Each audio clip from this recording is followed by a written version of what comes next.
यानी माहवारी और हैज़ के बारे में आगाही का आलमी दिन मनाया जा रहा है।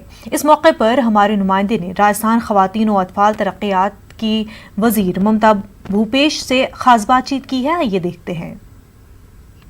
बात आधी आबादी की, महिलाओं की। राजस्थान में किस तरह से कोरोना के खिलाफ सबसे बहादुर योद्धा अपनी जंग को लड़ेगा, इस तजवीज़ को सामने रखा है राजस्थान की महिला एवं अधिकारिता जो मंत्री हैं ममता भूपेश ने।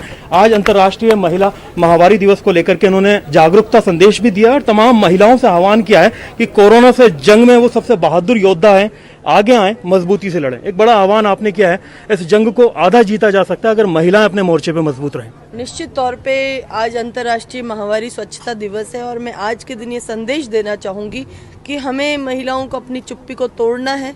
अगर इस महामारी के दौरान अगर कोई महिला अपने आप को बीमारी से ग्रसित महसूस करती है तो चुप्पी तोड़ के अपनी बात को बेबाकी से रखे, क्योंकि महिला का स्वस्थ रहना उस परिवार के लिए बहुत ज़्यादा ज़रूरी है। और कोरोना जैसी वैश्विक महामारी के दौरान जो हमारी पैरामेडिकल स्टाफ, हमारे डॉक्टर्स, हमारी आशा सहयोगिनी, हमारी आंगनवाड़ी वर्कर्स ने तो काम किया ही है, लेकिन मैं समझती हूँ कि हर उस महिला ने जो उस परिवार की एक धुरी है, उसने अपने बच्चों को स्वस्थ रखा, अपने बच्चों को कोरोना से लड़ने का संदेश दिया।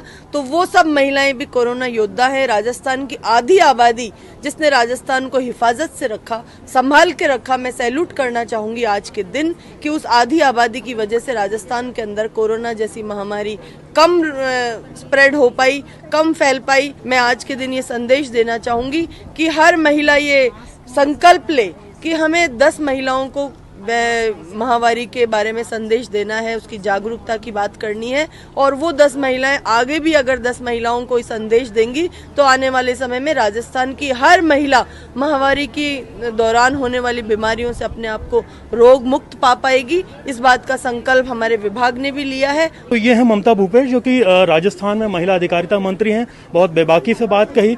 ये अपने मोर्चे पर चाहे सिकराय हो, दौसा हो, बांदीकुई हो, पूरे इलाके में कोरोना के खिलाफ मोर्चा संभाले हुए हैं। महिलाओं से आह्वान कर रही हैं कि वो आधी आबादी है, इस जंग को बहुत मजबूती से लड़ सकती हैं। महामारी के मामले में भी खुल करके कहें और साफ तौर पर जो कोरोना से जंग है उसमें अपने घर को साफ सुथरा रखने में ज़्यादा सहयोग करें, क्योंकि वो जंग अगर उन्होंने जीत ली तो हम सब मिल करके बहुत ही जल्दी कोरोना को हरा पाएंगे। अरबाज अहमद, न्यूज़ 18 के लिए जयपुर से। मजदूरों की परेशानियों को दूर करने में मरकजी और रियासती हुकूमत पूरी तरह नाकाम साबित हुई है। कर्नाटक प्रदेश कांग्रेस कमेटी के कारगुजार सदर सलीम अहमद ने कहा कि हजारों की तादाद में शुमाली हिंदुस्तान के मजदूर कर्नाटक छोड़कर जा रहे हैं। सलीम अहमद ने कहा कि लॉकडाउन से मुतासरीन 20 लाख करोड़ के लिए रुपए का वज़ीर आज़म का ऐलान महज एक जुमला है। जो आज श्रमिक ट्रेन जो है, जो हमें मालूम ही नहीं पड़ रहा है कि कितने ट्रेन जा रहे हैं, कितने हजारों के लोग आज तादाद में सड़क पे घूम रहे हैं। हाँ, इनका कोई प्लानिंग निकल जाती है, ट्रेन कभी रोक देते हैं। कल हम लोग जा रहे थे उस बस इसके सामने, बस स्टैंड रेलवे स्टेशन के सामने, करीबन 10-15 हजार लोग बैग लेके जो है वहां गए। वहां के बाद में मालूम पड़ा कि वहां ट्रेन भी नहीं है वहां। और इस तरह जो गरीब जो है, इनका जो प्लानिंग जो गरीबों के लिए है, टोटल फ्लॉप हो चुका है। यहाँ भी स्टेट में हमने येडियुरप्पा गवर्नमेंट को, हम कांग्रेस पार्टी पूरी तरह से हमने सपोर्ट किया।